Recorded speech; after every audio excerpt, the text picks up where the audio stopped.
Allah, kita wajib bersyukur atas semua nikmat yang Allah karuniakan kepada kita. Dan nikmat yang Allah karuniakan kepada kita sangat banyak. Dan nikmat yang paling besar, kita diberikan hidayah di atas Islam dan Sunnah.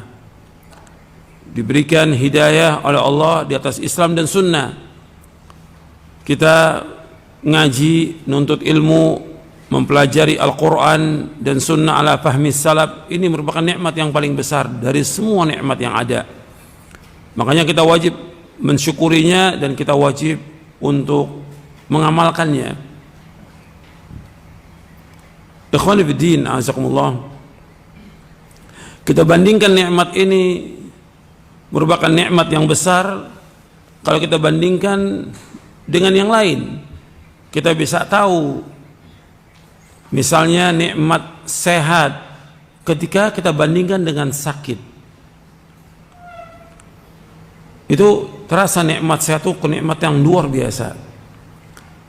Begitu juga ketika kita nggak punya sesuatu kemudian diberikan oleh Allah rezeki, kita bandingkan nikmat itu besar dibandingkan orang yang tidak punya apa-apa.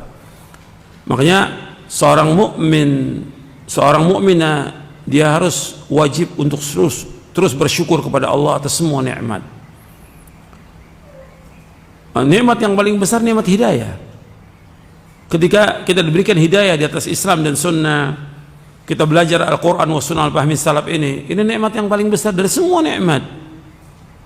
Ketika kita bandingkan dengan orang-orang yang tidak dapat hidayah, tidak dapat petunjuk, atau mereka mengikuti aliran-aliran yang sesat, pemahaman-pemahaman yang sesat, golongan-golongan yang sesat, seperti yang disebutkan baik dalam Al-Quran maupun dalam Sunnah Nabi SAW yang sahih. Kita bersyukur di atas nikmat hidayah ini. Ada orang-orang yang tetap di atas kesesatannya sampai wafat dalam keadaan sesat, mengikuti pemahaman yang sesat. Makanya kita wajib bersyukur atas nikmat ini. Nikmat kita belajar Quran wa Sunnah ala fahmi salaf. Makanya kita pegang teguh, kita yakini, kita pahami, kita amalkan. Ilmu yang kita pelajari ini ilmu yang benar, karena jelas dalilnya dari Quran dan Sunnah. Yang kita pelajari wahyu, Quran wa Sunnah ala fahmi salaf. Kita pegang erat-erat ini, sebagaimana diperintahkan oleh Rasulullah SAW untuk berpegang erat-erat dengan Quran wa Sunnah. Kemudian kita pahami dengan pemahaman yang benar, pemahaman salafus saleh. Kemudian kita meyakininya, kemudian kita mengamalkannya. Kemudian kita berusaha untuk mendakwakan kepada keluarga kita. Makanya ini harus terus kita belajar, nggak boleh berhenti. Membaca nggak boleh berhenti, baca Al-Quran dan Sunnah terus nggak boleh berhenti kita. Dan terus mohon kepada Allah hidayah agar kita tetapkan di atas hidayah. Karena yang sesat sudah banyak, yang menyimpang sudah banyak. Ini penting untuk kita pahami yang berkaitan dengan masalah ini. Ketika muncul pemahaman-pemahaman yang sesat atau tokoh-tokoh ahlul bid'ah yang berbicara yang telah menyimpang dari Quran Sunnah, maka kita berlindung kepada Allah, jangan kita ini seperti mereka. Mereka udah sesat. Kita bersyukur diberikan hidayah. Tinggal kita berusaha bagaimana bertambah hidayah di atas Islam dan Sunnah ini. Jangan keluar dari hidayah. Semangat kita dalam kita belajar, semangat dalam kita nuntut ilmu, semangat dalam kita membaca Quran, semangat dalam kita mempelajari hadis Nabi SAW, semangat dalam mempelajari Sunnah, semangat sholat berjamaah,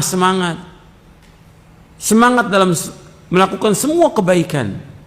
Dan itu merupakan pintu-pintu hidayah. Ketika kita malas, nggak mau, itu mulai itu sedikit demi sedikit kita menyimpang dari jalan yang benar.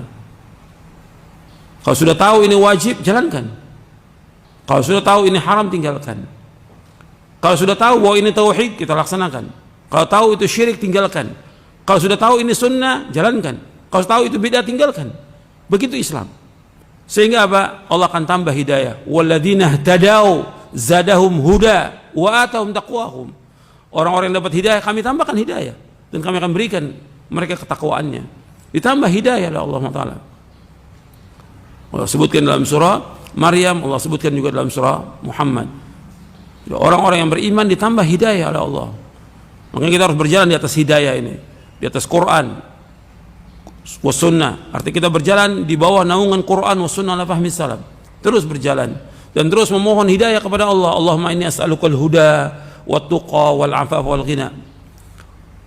Dan minta kepada Allah agar kita ditetapkan di atas hidayah, di atas agama yang hak ini. Ya muqallibal qulub, tsabbit qalbi ala dinik.